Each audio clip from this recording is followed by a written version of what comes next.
Rufaro kwa muri Mazibaba stizi Rufaro kwa muri Samufaro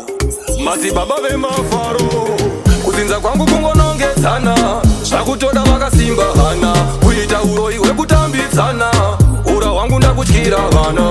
Shiri kunzi ndine pachire urompwa Sekuru wangu vanorota vachipondwa Wamakafamba shiri kunzi ndine kontwa Nzira dzangu seimwari zichirondwa Shiri kunzi ndine pachire urompwa Sekuru wangu vanorota vachipondwa Wamakafamba shiri kunzi ndine kontwa Nzira dzangu seimwari zichirondwa Ndigeze seimwari ndine chambwa Nehama dzese ini ndakarambwa Numbi dzangu panze dzakakandwa Vaidzinga ini kuita kunge imbwa Unotaurei warova kambwa Moyo wangu inini wakadzimbwa Mfana wangu hachapfimbwa Ndinoreva idi hachapfimbwa Zviri kunzi ndine pachire urompwa Sekuru vangu vanorota vachipondwa Kwamakafamba zviri kunzi ndine kondwa Nzira dzangu seimwari zichirondwa Zviri kunzi ndine pachire urompwa Sekuru vangu vanorota vachipondwa Kwamakafamba zviri kunzi ndine kondwa Nzira dzangu seimwari zichirondwa Ndingori munhu wekupametserwa Pandasvika kungonongedzerwa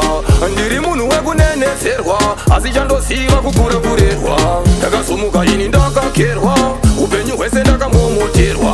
Havatodi ndimbofefeterwa Dai Mwari baba ndachikomborerwa Zviri kunzi ndine pachire urompwa Sekuru vangu vanorota vachipondwa Kwamakafamba zviri kunzi ndine kondwa Nzira dzangu seimwari zichirondwa Zviri kunzi ndine pachire urompwa Sekuru vangu vanorota vachipondwa Kwamakafamba zviri kunzi ndine kondwa Nzira dzangu seimwari zichirondwa Ndigeze seimwari ndine chambwa Nehama dzese ini ndakarambwa Numbi dzangu panze dzakakandwa Vaidzinga ini kuita kunge imbwa Unotaurei warova kambwa Moyo wangu inini wakadzimbwa Mfana wangu hachapfimbwa Ndinoreva idi hachapfimbwa Zviri kunzi ndine pachire urompwa Sekuru vangu vanorota vachipondwa Kwamakafamba zviri kunzi ndine kondwa Nzira dzangu seimwari zichirondwa Zviri kunzi ndine pachire urompwa Sekuru vangu vanorota vachipondwa Kwamakafamba zviri kunzi ndine kondwa Nzira dzangu seimwari zichirondwa